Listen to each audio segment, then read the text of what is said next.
So I took the plunge this week and I've started watching Love Live School Idol Project, a show which many have described as cancer.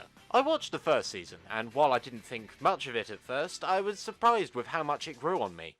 So I guess it kind of is like cancer. One of my main reasons for enjoying it is that it has one of the best uses of a subversion of expectations in all of anime, nay, fiction. This may come as a surprise to some of you, since Love Live doesn't just have a reputation for being by the numbers, it literally is the numbers. But you see, what this show does is present a twist, but not in a typical way plot twists are shown, no.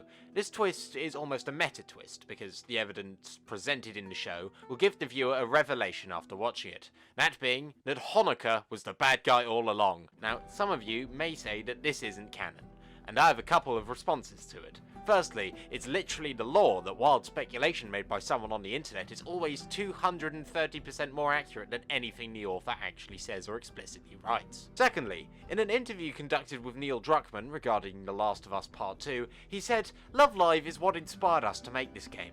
The framing of Ellie as the real villain was directly inspired from Honoka.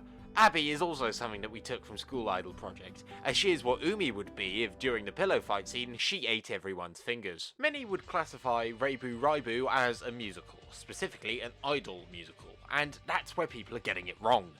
Love Live is actually a political drama, similar to House of Cards. In this case, the person trying to worm their way up into the apex of power is Honoka. Many say that Honoka is inspired to save her school, and so takes up the school idol man in order to unselfishly achieve this goal.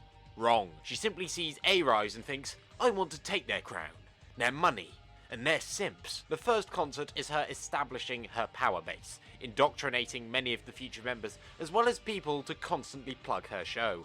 After this, she decides to run a monopoly on school idol activities at the high school, taking down the established Idol Research Society, and after that, she knows that only government intervention can stop her, so she assimilates that, putting the two leaders of the only board that could put a stop to her harebrained scheme into her control. And with this, she gaslights the people in Muse to crown her as their unofficial club president, which means it is under poor leadership, as why the fuck would you choose Honoka as your leader over a musical prodigy, the student president, or the girl who has literally done nothing but study this shit for 3 years solid? But why is assimilation so bad? Well, it's because that season was kind of underwhelming because it just introduced another assault character when there are already 4 others in the game. But that's enough about Apex Legends Season 4. Honoka's takeover of the school spells disaster because of the morally compromising nature of Muse. For a start, there are the grueling drills that they must go through, whether it be push-ups, balancing, or a week's worth of unpaid work. Of the 9 girls in Muse, only 3 of them, including Honoka herself, actually wanted to join in the first place, and when the remaining members joined against their will, Honoka leached off their ideas, such as stealing Maki's instrumentation, Kotori's feelings for Akiba, and Nozomi's name for the student idol group.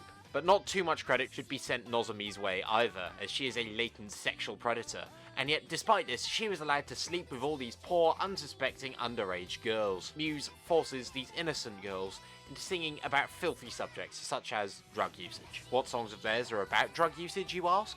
Well, they have a song called Snow Halation, obviously short for Snow Inhalation, a reference to cocaine abuse.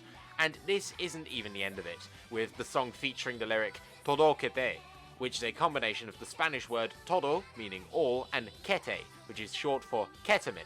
Obviously, it's an A instead of an E, so this song also encourages bad spelling, and the rest of these lyrics are just too filthy to mention. I assume. I mean, the song's in Season 2, I haven't seen it yet. And what's even worse is that the other girls in Muse have potential, and now they can't capitalise on that potential due to them being drafted into the group. All of them had prosperous lives ahead before Honoka ruined it all for them. Maki, she was going to become a doctor and save lives, and now she's barely being credited for her job. Umi's archery skills were fantastic. She could have represented Japan at the Olympics, or been hired as an assassin, but instead she's relegated to being one of the only responsible ones in a group with a collective IQ of -20. Kotori had a stable job as a borderline celebrity and was given a place to study abroad, but all of that came crashing down because of Honoka appearing at the departure desk having no passport or ticket.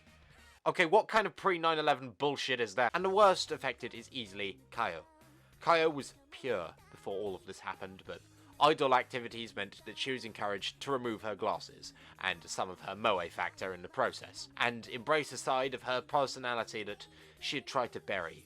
The idol-loving neckbeard side. This leads me to my final point. The aim of Muse was to save the school, or so you think, because they actually ended up dooming it. The reason that the school was in danger was because of the declining birth rates leading to a smaller intake of students. Muse may have solved that problem in the short term by attracting more students to the school with their flashy idol getup, but as it turns out, in the long run, Muse, and of course, by extension, Honoka, has exacerbated the issue. You see, in creating another idol group, she has summoned an uptake in degenerates. Like me. This idol group will turn all that see it into moe-loving virgins, and by making themselves unattractive, no sex will occur, and no babies will be conceived.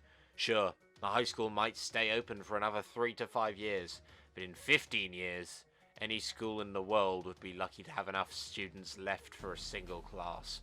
Was this a feature we could have avoided? Yes. How? Fucking alpacas, baby!